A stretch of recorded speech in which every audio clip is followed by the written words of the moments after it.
বন্ধুরা নমস্কার। আজকের আপনাদের সামনে রাউত প্রফের পক্ষ থেকে আমি ডাক্তার মানস রাউত আজ আবার একটা নতুন ভিডিও নিয়ে চলে এসেছি, যেখানে আপনারা দেখতে পাচ্ছেন আমরা একটা ব্ল্যাক বেঙ্গল ক্রসবিট ছাগল, যার বয়স কমপক্ষে 6 থেকে 8 মাস হবে, একটি বিডার গোট ছাগল। ছাগলটির গায়ে টেম্পারেচার নোট করতে দেখছি আমরা, যেটা 104-এর ওপরে, অর্থাৎ 105 পেরিয়ে যাচ্ছে।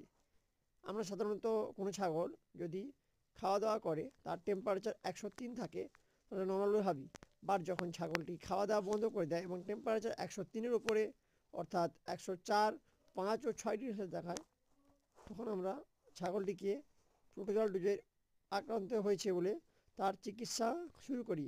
এক্ষেত্রে সমস্ত সিমটম মিলিয়ে যেটা দেখা যাচ্ছে যে এই ছাগলটি সাধারণত টিকফিয়া রোগে আক্রান্ত হয়েছে।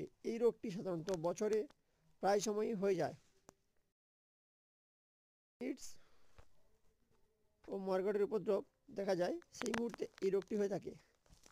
আমরা এই ছাগলটিকে রোটোজার জন্য চিকিৎসা দেব এবং কিছু এনার্জি টনিক ও এনজাইমস ও রুমেন্টাসের বোলাস দিয়ে যাব ডাইজেস্টিভের জন্য।